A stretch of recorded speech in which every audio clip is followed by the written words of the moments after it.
비, 비, 비.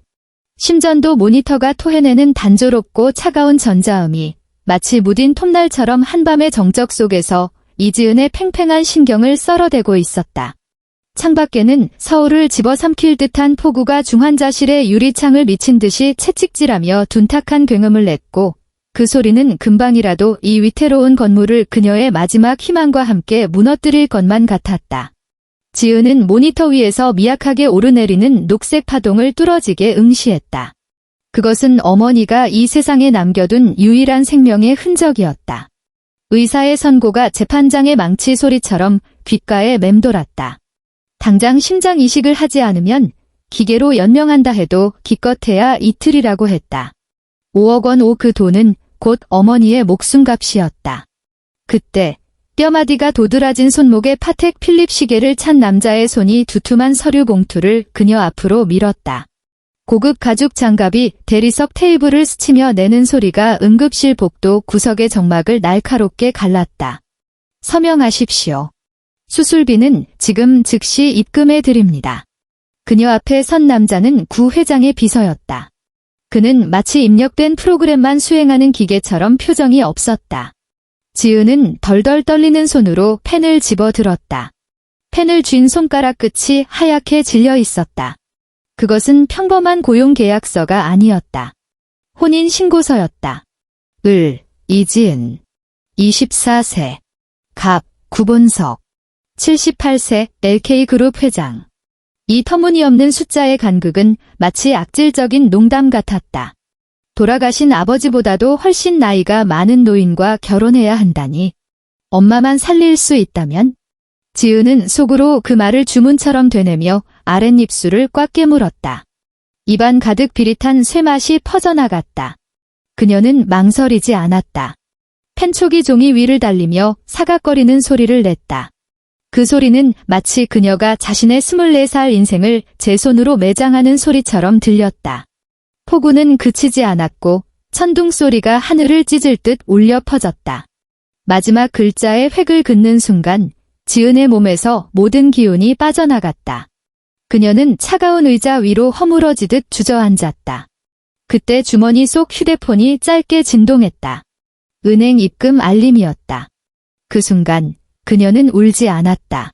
그저 창밖의 빗소리가 너무 시끄러워 가슴이 울렁거린다고 생각했을 뿐이다. 결혼식은 한 달 뒤 서울에서 가장 호화롭다는 신라호텔 영빈관에서 열렸다. 이것은 결혼식이 아니었다.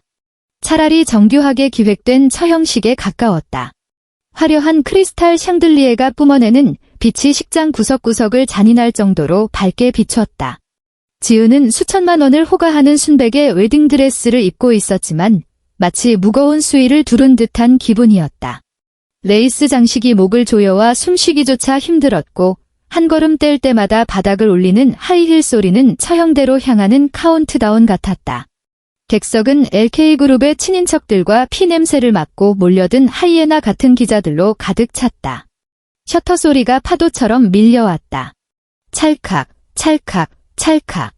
쉴 새 없이 터지는 플래시는 수많은 칼날이 되어 그녀가 간신히 두른 평정심을 난도질했다. 저 여자 좀 봐. 돈 때문에 몸을 판 여자야? 겨우 24이라며? 얼굴이 아깝네. 회장님 나이가 곧 80인데 저 여자가 뭘 바라고 왔는지는 뻔하잖아. 사람들의 수군거림은 그녀가 입장해도 멈추지 않았다. 오히려 귓가에 윙윙거리는 파리떼처럼 더욱 시끄럽게 들러붙었다. 지은은 척추를 곧게 세우고 텅 빈 눈동자로 버질로드의 끝을 응시했다. 그곳에 백마탄 왕자는 없었다. 휠체어에 앉아 앙상하게 말라가는 구 회장만이 있을 뿐이었다. 노인의 눈빛은 탁하고 깊어서 그 속을 알 수 없었다. 그는 웃지도 않았고 신부를 맞이하려 손을 뻗지도 않았다. 그저 갓사들인 골동품을 감정하듯 다가오는 그녀를 조용히 지켜볼 뿐이었다. 지은이 단상에 오르기 직전이었다. 갑자기 붉은 액체가 그녀의 드레스 자락 위로 쏟아졌다. 아, 정말 죄송해요. 날카로운 여자의 목소리가 정적을 깼다. 구 회장의 장녀, 50살의 구미영이었다. 짙은 와인색 드레스를 입은 그녀는 빈 와인 잔을 흔들며 입가에 경멸 어린 조소를 띠고 있었다. 순백의 드레스 위로 붉은 와인이 빠르게 번져나갔다. 그것은 흉측한 상처 같기도 했고 말라붙은 핏자국 같기도 했다. 어머, 손이 미끄러졌네. 구미영은 과장되게 입을 가렸지만 눈은 도끼로 번들거리고 있었다. 그래도 새어머니께서는 신경 안 쓰시겠죠? 어차피 이 드레스 값도 우리 구씨 집안 돈이니까요. 주변에서 킥킥거리는 억눌린 웃음소리가 터져나왔다. 지은은 머리끝까지 피가 솟구치는 것을 느꼈다. 뺨이 불에 대인 듯 화끈거렸고 누군가에게 뺨을 얻어맞은 듯한 모멸감이 밀려왔다. 그녀는 손에 든 부케를 으스러지도록 꽉 쥐었다. 장미가시가 손바닥을 파고들었지만 그 날카로운 통증 덕분에 간신히 이성을 붙잡을 수 있었다. 괜찮습니다. 지은의 입에서 나온 목소리는 소름 끼칠 정도로 차분하고 건조했다. 고작 옷 한 벌일 뿐인데요. 울어서는 안 된다. 소란을 피워서도 안 되고 억울한 티를 내서도 안 된다. 어머니는 아직 중환자실에 있고 그 5억 원은 이미 지불되었다. 그녀는 매매계약서에 서명한 노예였고 주인의 연회에서 감정을 드러낼 자격 따위는 없었다. 그때였다. 군중 속에서 익숙한 눈동자가 그녀를 찔러왔다. 김민호. 그녀의 전 남자친구였다. 웨이터 유니폼을 입고 샴페인 트레이를 든 그는 구석에 서서 그녀를 죽일 듯이 노려보고 있었다. 그 눈빛에 예전의 다정함은 없었다. 남은 것은 짙은 경멸과 분노, 그리고 실망뿐이었다. 그는 마치 구역질 나는 쓰레기를 보듯 그녀를 보고 있었다. 지은의 심장이 덜컥 내려앉았다. 숨이 턱 막히는 고통에 허리가 꺾일 뻔했다. 그녀는 황급히 그 시선을 피하며 구 회장의 곁으로 다가가 떨리는 손으로 휠체어 손잡이를 잡았다. 구 회장은 여전히 말이 없었다. 다만 앙상한 손으로 휠체어 팔걸이를 툭, 툭, 2번 두드려 식이 계속되라는 신호를 보낼 뿐이었다. 그 순간 지은에게는 세상의 모든 소음이 멀어졌다. 귓가에는 천둥처럼 요동치는 자신의 심장 소리만이 남았다. 쿵, 쿵, 쿵. 그 소리는 남은 자존심을 하나씩 부수며 울려 퍼졌다. 결혼식이 끝나고 지은은 한남동에 위치한 구 회장의 저택으로 보내졌다. 그곳은 집이라기보다는 견고한 요새 같았다. 하늘을 찌를 듯 높은 담벼락, 굳게 닫힌 육중한 철문, 그리고 정원에는 한치의 오차도 없이 다듬어졌지만 생기라고는 찾아볼 수 없는 소나무들이 서 있었다. 대문을 들어서는 순간 음습한 한기가 몸을 감쌌다. 이곳에 사는 것은 사람이 아니라 사람의 탈을 쓴 짐승들일지도 모른다는 생각이 들었다. 이지은 씨, 이쪽이 방입니다. 박 씨라고 불리는 60대의 집사는 국가에서 30년을 일한 여자였다. 그녀는 지은에게 눈길 한 번 주지 않은 채 오만함이 뚝뚝 묻어나는 어조로 말했다. 사모님이 아니라 지지은 씨. 그 호칭 자체가 명백한 모욕이었다. 안내받은 방은 2층 구석진 곳에 있었다. 어둡고 습한 데다 창문은 뒷마당의 쓰레기장을 향해 있었다. 지은은 불평 한마디 없이 짐을 풀었다. 이 집에서는 숨 쉬는 것조차 죄가 될 수 있음을 본능적으로 알았기 때문이다. 저녁 식사 시간, 긴 식탁에는 구씨 일가가 모두 모여 있었다. 장녀 구미영, 차남 구성준, 그리고 그들의 배우자와 자녀들까지. 모두가 화려한 옷을 입고 우아하게 앉아 있었지만 공기 중에는 숨막히는 압박감이 감돌았다. 지은은 구 회장의 오른쪽 안주인의 자리에 배정받았다. 이야, 새어머니께서는 위장도 좋으시네. 차남 구성준이 스테이크를 썰며 빈정거렸다. 나이프가 접시를 긁는 소리가 신경을 긁었다. 장모님 수술이 아주 잘 됐다면서요? 5억 원 쓴 보람이 있네요.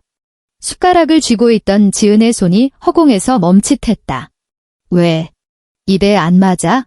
구미영이 웃으며 삼계탕 한 그릇을 지은 앞으로 밀어주었다. 내가 특별히 사람 시켜서 고운 거야? 몸보신 좀 해. 아버지를 모시려면 체력이 좋아야 하니까? 그 웃음 속에는 날카로운 바늘이 숨겨져 있었다. 지은은 고개를 숙이고 묵묵히 국물을 떠먹었다. 뜨거운 국물이 위장으로 넘어가는 순간 뱃속이 뒤틀리는 듯한 격통이 시작됐다. 10분도 채 지나지 않아 누군가 장기를 쥐어짜는 듯한 고통과 함께 식은땀이 등줄기를 적셨다. 설사약이었다. 그녀는 화장실에서 위에까지 토해낼 기세로 구역질을 했다.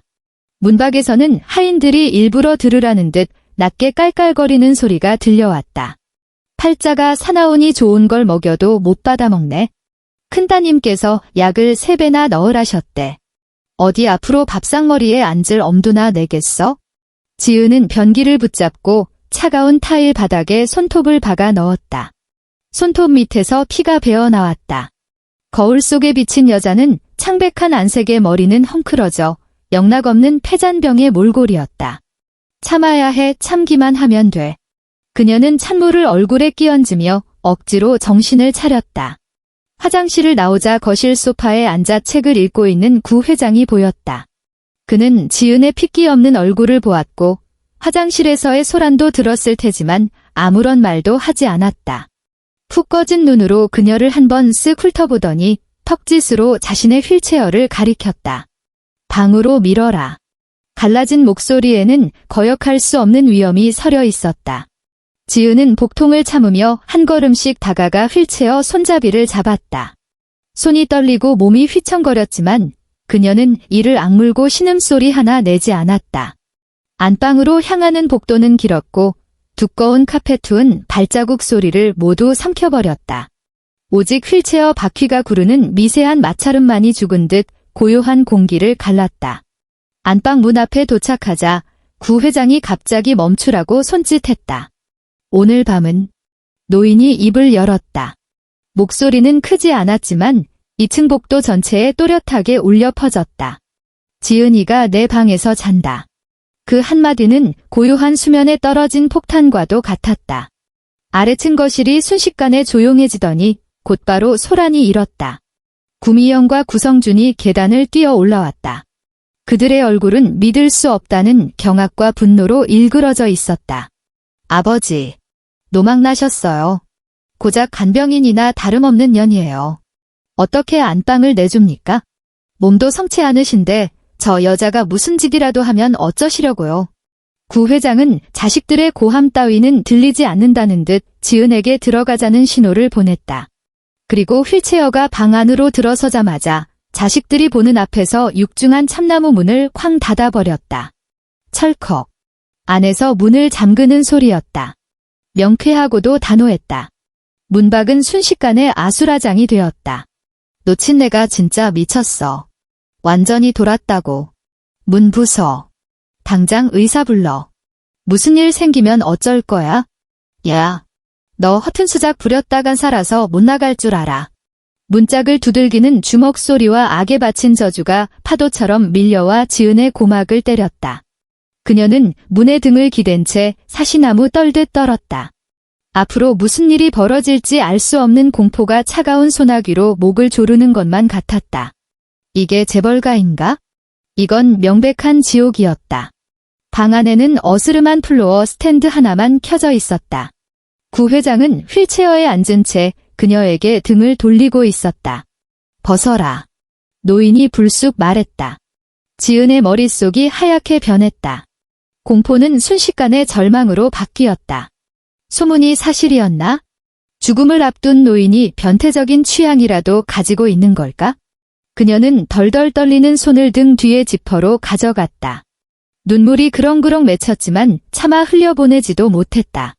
옷 말고. 구 회장의 목소리가 갑자기 다급해졌다. 이어서 폐를 찢는 듯한 격렬한 기침 소리가 터져나왔다. 쿨럭, 쿨럭헉, 쿨럭. 그는 폐를 통째로 토해낼 듯이 기침을 해댔다. 휠체어 위에 앙상한 몸이 바람 앞에 촛불처럼 위태롭게 흔들렸다. 지은은 소스라치게 놀라 본능적으로 그에게 달려가 등을 두드리려 했지만 그는 거칠게 그녀의 손을 뿌리쳤다. 저기 금고로 가. 구 회장은 떨리는 손을 들어 벽에 걸린 유화 뒤편을 가리켰다. 비밀번호는 0524. 지은은 멍하니 굳어버렸다. 0524, 그것은 그녀의 생일이었다. 밖에서 문을 부술듯 두드리는 소리가 점점 더 커졌다. 금방이라도 문이 뜯겨나갈 것 같았다. 어서. 구 회장이 쇳소리 섞인 고함을 질렀다.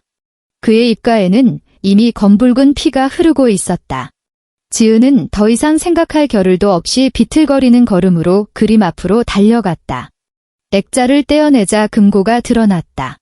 그녀는 떨리는 손가락으로 번호를 눌렀다. 띠리릭. 금고 문이 열렸다. 그 안에는 현금 뭉치도, 골드바도, 변태적인 물건도 없었다. 오직 두 가지 물건뿐이었다. 종이가 누렇게 변색되고 모서리가 말려 올라간 오래된 실종 아동 신고서, 그리고 잉크 냄새가 채 가시지 않은 선명한 붉은 도장이 찍힌 유전자 감식 결과 보고서.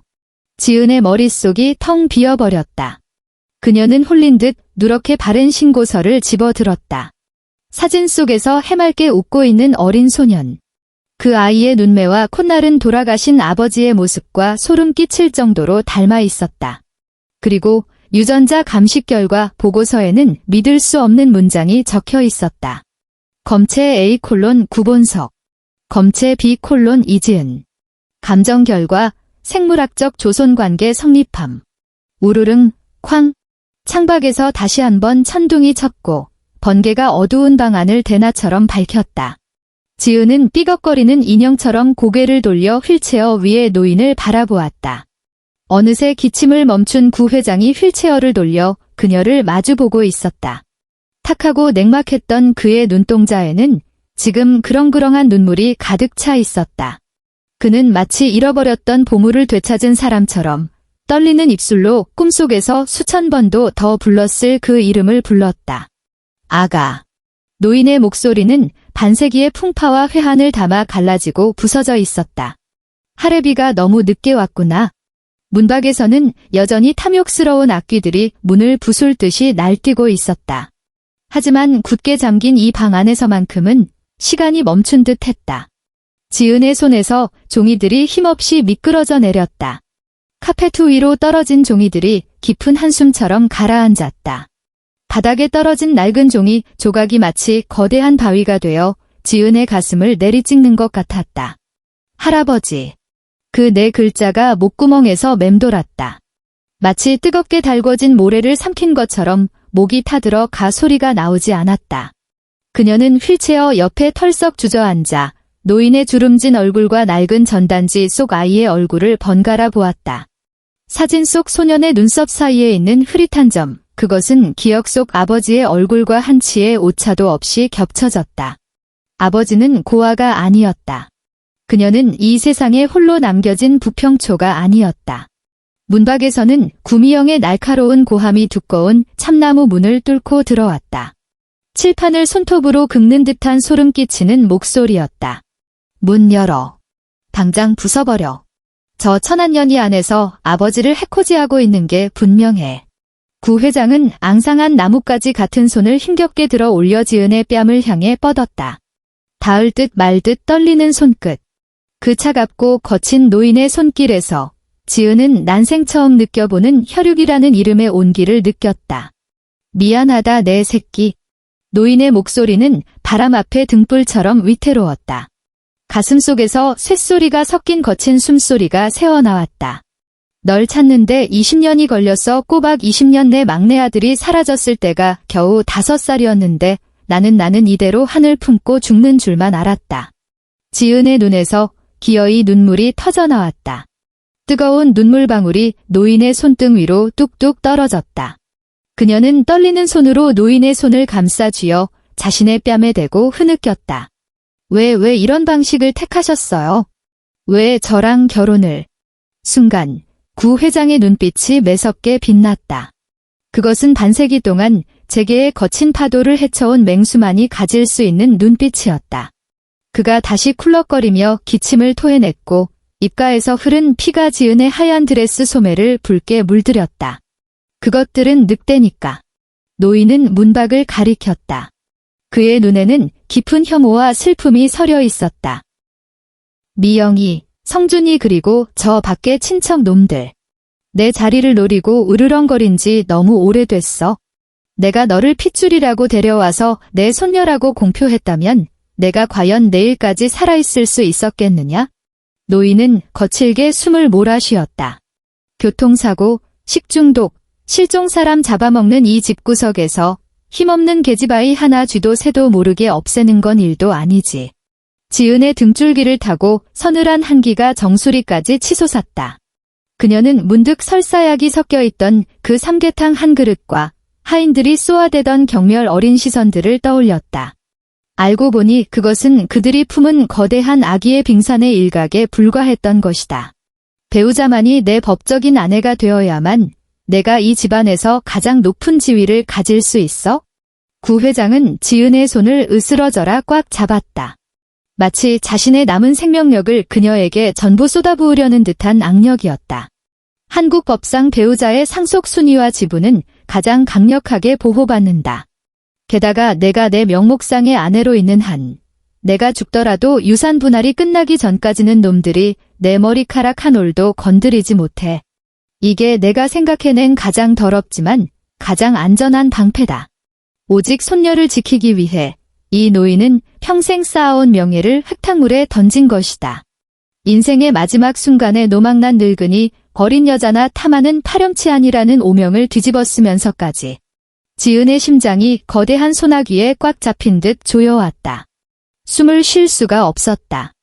눈앞에 풍전등화 같은 노인, 손녀를 위해 기꺼이 스스로를 오물 구덩이에 던진 할아버지를 바라보는 지은의 시야가 눈물로 흐릿하게 번졌다.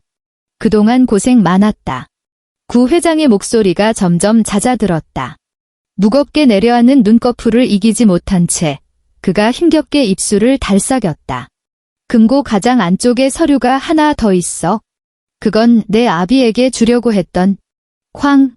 그 순간 굉음과 함께 굳게 잠겨있던 육중한 참나무 문이 비명 같은 소리를 내며 뜯겨나갔다. 밖에서 가해진 무자비한 충격을 견디지 못한 문짝이 벽에 처박히며 회반죽 가루가 흩날렸다. 구미영과 구성준이 경호원들을 대동하고 성난 파도처럼 밀고 들어왔다.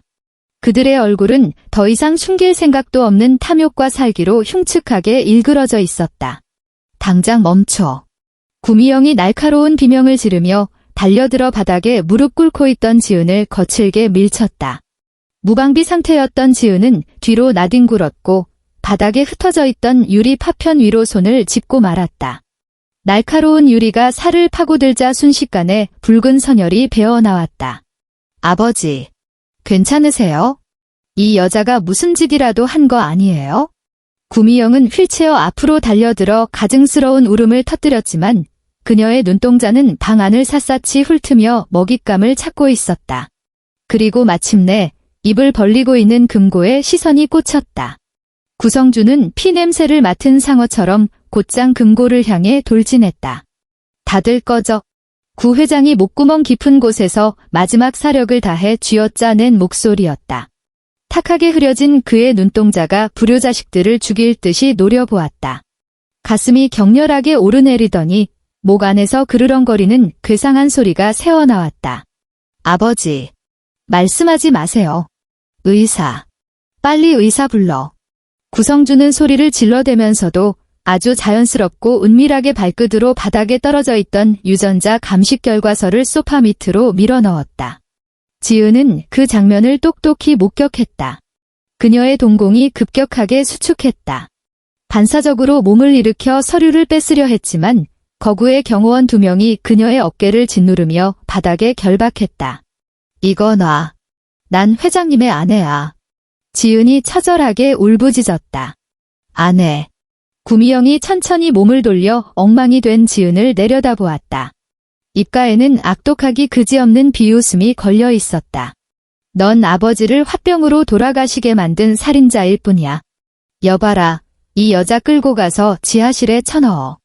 경찰 올 때까지 꼼짝도 못하게. 안 돼. 할아버지. 할아버지. 지은이 미친 듯이 발버둥 쳤지만 소용없었다. 그녀는 구 회장의 손이 힘없이 툭 하고 아래로 떨어지는 것을, 그리고 줄곧 그녀만을 향해 있던 그 눈이 끝내 서서히 감기는 것을 속수무책으로 지켜봐야만 했다. 이미 뽑혀있던 심전도 모니터의 전선이 허공에서 힘없이 흔들렸다. 방 안에는 죽음 같은 정적만이 감돌았고 창밖에서는 천둥 소리가 으르렁거리며 마치 하늘이 이 비극을 대신해 통곡하는 듯 했다. 그날 밤 LK그룹의 하늘이 무너져 내렸다. 구본석 회장의 장례식은 호화롭기 그지없었다. 서울 아산병원 장례식장은 발 디딜 틈 없이 붐볐다. 검은색 리무진 연구차들이 끝도 없이 늘어섰고 정계와 재계의 거물들이 줄을 지어 조문을 왔다. 공기 중에는 짙은 국화향과 매캐한 향냄새, 그리고 역겨울 정도로 위선적인 곡소리가 뒤섞여 있었다. 지은은 잠시 풀려났다. 자비를 베푼 것이 아니었다. 법적인 미망인인 그녀가 장례식에 불참한다면 언론이 냄새를 맡고 의심할 것이 뻔했기 때문이다. 그녀는 헐렁한 검은색 상복을 입고 가슴에는 흰 국화 코사지를 달았다. 마치 영혼이 빠져나간 인형처럼 빈소 구석에 무릎을 꿇고 앉아 있었다. 창백하다 못해 투명한 얼굴, 쩍쩍 갈라진 입술. 한때 생기 넘치던 눈동자는 핏발이 선 채 멍하니 흔들리는 촛불만을 응시하고 있었다. 지난 3일간 그녀는 빛 한 줄기 들지 않는 축축한 지하실에 감금되어 물 한 모금 마시지 못했다. 구씨 일가는 그녀가 할아버지의 마지막 모습조차 보지 못하게 막았다. 저기 봐, 저 여자가 그 여자래. 재수 옴 붙은 년, 결혼하자마자 회장님은 잡아먹었네. 구씨 집안에서 사기죄랑 과실치사로 고소한다던데? 오가는 조문객들이 그녀를 향해 삿대질하며 수근거렸다. 웅성거리는 소리가 파리떼처럼 귓가에 들러붙었다. 하지만 지은의 귀에는 아무것도 들리지 않았다. 그녀의 손은 주머니 속을 꽉 움켜쥐고 있었다. 그 혼란의 와중에 목숨을 걸고 챙긴 금고에서 떨어졌던 작은 쪽지 한 장. 그것이 할아버지가 그녀에게 남긴 마지막 유산이었다. 이야, 이게 누구신가? 우리 회장 사모님 아니야? 머리 위에서 경박한 목소리가 들려왔다. 지은이 천천히 고개를 들자 익숙하지만 낯선 얼굴이 시야에 들어왔다. 김민호. 그는 어디서 빌려 입었는지 소매가 짧은 검은색 양복을 입고 있었다. 얼굴에는 비열한 승리감에 도취된 미소를 띠고 있었고 손에는 어디서 났는지 모를 커피잔까지 들고 있었다. 꼴이 이게 뭐야? 민호가 쭈그리고 앉아 지은의 귓가에 대고 비아냥거렸다. 돈 좀 만져보겠다고 늙은이한테 몸 팔더니 결국 노인네는 죽고 돈은 구경도 못하고 간방가게 생겼네. 이지은, 장사 한 번 지지리도 못했다. 너. 지은은 차가운 눈으로 그를 올려다보았다. 마치 재주 부리는 광대를 보는 듯한 눈빛이었다. 꺼져. 그녀의 메마른 목구멍에서 쇳소리 같은 한마디가 튀어나왔다. 민호의 얼굴이 불그락푸르락해졌다. 그는 모욕감에 몸을 떨며 목소리를 낮춰 으르렁거렸다. 끝까지 고고한 척은. 넌 지금 주인 잃은 개새끼야. 미영 고모님이 약속하셨어. 내가 언론에 나가서 내가 예전부터 돈 노리고 접근했다고 증언만 해주면 한몫 챙겨주고 LK그룹 정직원으로 꽂아주겠다고. 지은아, 날 원망하지 마. 목구멍이 포도청인데 어쩌겠냐? 그랬구나. 지은은 헛웃음이 나올 뻔했다. 한때 사랑이라 믿었던 남자가 고작 밥그릇 하나 챙기겠다고 그녀를 지옥으로 밀어넣으려 하고 있었다. 그때 빈소 입구가 소란스러워졌다. 구미영과 구성준이 짙은 회색 정장을 입고 서류 가방을 든 중년 남자를 호위하듯 모시고 들어왔다. 구 회장의 개인 변호사이자 대한민국 최고의 상속 전문 변호사 한태주였다. 한 변호사님, 이쪽입니다. 구성준이 비굴한 미소를 지으며 길을 안내했다. 아버지가 갑자기 가시는 바람에 경황이 없지만 유언장 공개는 빨리 해주셨으면 합니다. 집안 꼴이 말이 아니라서요. 누군가 중심을 잡아줘야 하지 않겠습니까? 한 변호사는 무표정한 얼굴로 금태 안경을 치켜 올렸다. 그의 날카로운 시선이 빈소 안의 사람들을 훑고 지나가다 구석에 처박혀 있는 지은에게서 잠시 멈췄다. 관련인들이 다 모인 것 같으니 지금 바로 집행하겠습니다. 한 변호사의 목소리는 감정이 배제된 채 서늘했다. 빈소는 순식간에 물을 끼얹은 듯 조용해졌다. 모두가 숨을 죽였다. 구미영과 구성준은 서로 시선을 교환하며 승리를 확신하는 눈빛을 번뜩였다. 그들의 계산대로라면 아버지는 급사했고 유언장을 수정할 시간 따위는 없었을 것이다. 기존 초안대로라면 LK그룹의 지분은 남매가 반씩 나눠 갖게 되어 있었다. 저 이지은이라는 계집. 땡전 한 푼 없이 감방에서 썩게 만들어줄 작정이었다. 사람들은 장례식장 내 귀빈실로 자리를 옮겼다. 두꺼운 문이 닫히자 바깥의 소음이 차단되었다. 한 변호사가 긴 테이블 상석에 앉아 가방을 열고 밀봉된 서류 봉투를 꺼냈다. 봉인된 테이프가 뜯어지는 소리가 적막한 방 안을 날카롭게 갈랐다. 고 구본석 회장님께서 생전에 남기신 최종 유언에 따라 한 변호사가 잠시 말을 멈추고 구미영과 구성준의 탐욕스러운 얼굴을 응시한 뒤 천천히 입을 열었다. 구 회장님 명의의 LK그룹 지분 35% 전량, 그리고 강남구 소재의 상업빌딩 3채, 한남동 본택, 그리고 모든 현금성 자산은 구미영이 테이블 모서리를 꽉 움켜쥐었다. 손마디가 하얗게 질렸다. 구성준은 샴페인이라도 터뜨릴 기세로 엉덩이를 들썩거렸다. 전부 법적 배우자인 이지은 님에게 상속한다. 정적. 완벽한 정적이었다.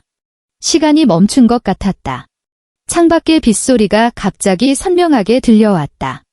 유리창을 때리는 빗방울 소리가 마치 멍청한 인간들을 비웃는 것 같았다. 뭐라고요? 구미영이 비명을 지르며 벌떡 일어났다. 의자가 대리석 바닥을 긁으며 끽하는 소음을 냈다. 말도 안 돼. 그 유언장은 가짜야. 아버지가 저런 천한년한테 유산을 줄 리가 없어. 구성준도 펄쩍 뛰며 얼굴을 붉혔다. 목에 핏대가 섰다. 한 변호사. 당신 저 여자한테 돈 받았어? 아버지가 돌아가시기 직전에 제정신이 아니셨다고. 이건 무효야. 명백한 무효라고. 한 변호사는 발악하는 남매를 냉정하게 바라보며 서류 봉투에서 녹음기 하나를 꺼냈다. 이것은 구 회장님께서 유언장을 작성하실 당시의 녹취 파일입니다. 공증인이 배석한 상태였으므로 완벽한 법적 효력을 갖습니다. 그가 재생 버튼을 눌렀다. 지지직거리는 잡음 끝에 구 회장이 늙었지만 단호한 목소리가 방 안에 울려 퍼졌다. 구본석은 맑은 정신으로 이 유언을 남긴다. 내 모든 재산은 내 아내 이지은에게 남긴다. 미영이, 성준이 너희가 그동안 회사 공금을 횡령하고 해외에 빼돌린 것들 내가 모를 줄 알았느냐. 눈 감아주는 건 여기까지다. 이것이 너희에게 베푸는 마지막 자비이자 징벌이다. 녹음이 뚝 끊겼다. 구미영은 다리에 힘이 풀려 의자에 주저앉았다. 얼굴이 시체처럼 하얗게 질렸다. 구성준은 목이 졸린 닭처럼 입만 뻐끔거릴 뿐 아무 말도 하지 못했다. 아니야, 이건 인정 못해. 구미영이 지푸라기라도 잡는 심정으로 지은을 향해 삿대질을 하며 악을 썼다. 이 결혼 자체가 무효야. 사기 결혼이라고. 저녀는 돈 때문에 아버지한테 접근한 꽃뱀이야.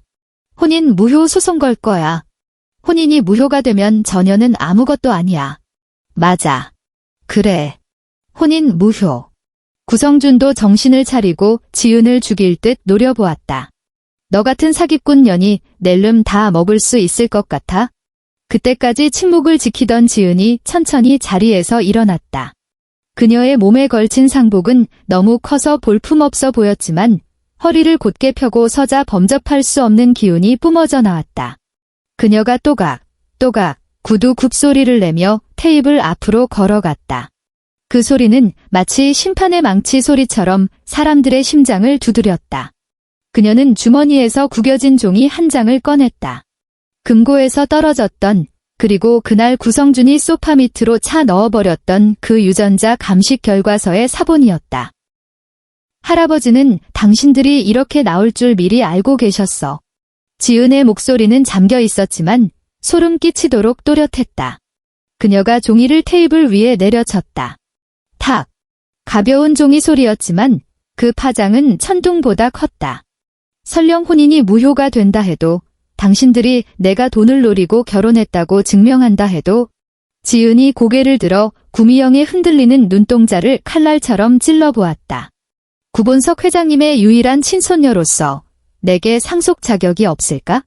뭐라고? 구미영의 목소리가 떨리다 못해 갈라졌다. 한 변호사가 타이밍에 맞춰 새 서류를 꺼내 모두의 앞에 펼쳐 보였다. 구 회장님께서 생전에 전문기관에 의뢰하신 친자 확인 유전자 검사 결과입니다. 검체 A 구본석, 검체 B 이지은. 감정 결과 두 사람은 생물학적 조손 관계임이 성립합니다. 이지은 님은 20년 전 실종된 구 회장님의 막내 아들, 고 구성훈 님의 친딸입니다. 우르릉, 쾅. 이번에는 진짜 날벼락이었다. 구미영은 서류를 보며 눈알이 튀어나올 듯 경악했다. 구성준은 다리가 풀려 바닥으로 털썩 주저앉았다. 어떻게 그 죽은 놈의 딸이. 구미영이 미친 사람처럼 고개를 저으며 중얼거렸다. 말도 안 돼. 그럴 리가 없어. 그 재수없는 핏줄은 진작 죽었어야지. 고모. 지은이 차갑게 그 호칭을 뱉었다. 온기라고는 찾아볼 수 없는 목소리였다. 할아버지는 날 지키기 위해 결혼이라는 방식으로 이중 잠금 장치를 거신 거야? 배우자로서 1순위 상속인, 그리고 손녀로서 대습 상속인. 당신들이 아무리 발버둥 쳐도 LK그룹은 이제 이씨, 아니 원래 주인에게 돌아왔어. 지은은 고개를 돌려 구석에서 사시나무 떨듯 떨고 있는 김민호를 바라보았다. 민호는 이미 혼이 나간 상태였다. 들고 있던 커피 잔이 바닥에 떨어져 박살이 났고 흙탕물 같은 커피가 그의 바짓단을 적셨다. 지은아 아니, 회장님. 민호가 비굴하게 몸을 굽히며 다가오려 했다. 울음인지 웃음인지 모를 기괴한 표정을 지으며 그가 더듬거렸다. 내가 아까 한 말은 농담인 거 알지? 우리 예전에 정말 사랑했잖아. 내 마음속엔 너뿐이야. 보안 요원. 지은은 그를 쳐다보지도 않은 채 짧게 명령했다. 검은 양복을 입은 경호원들이 즉시 들이닥쳐 짐짝을 다루듯 김민호를 끌어냈다. 내다 버려요. 다시는 서울 바닥에서 밥벌이 못하게 만들고. 안 돼. 지은아. 나한테 이러면 안 되지. 사랑해. 내가 널 사랑한다고. 민호의 처절한 비명은 복도 끝으로 멀어지며 사라졌다. 방 안에는 굿이 남매의 거친 숨소리만 남았다. 지은은 통유리창 앞으로 걸어갔다. 언제 그랬냐는 듯 폭우는 그쳐 있었고 먹구름 사이로 눈부신 햇살이 쏟아져 내려 비에 씻긴 서울 시내를 비추고 있었다. 그녀가 뒤를 돌아 바닥에 주저앉은 구미영과 구성준을 내려다보았다.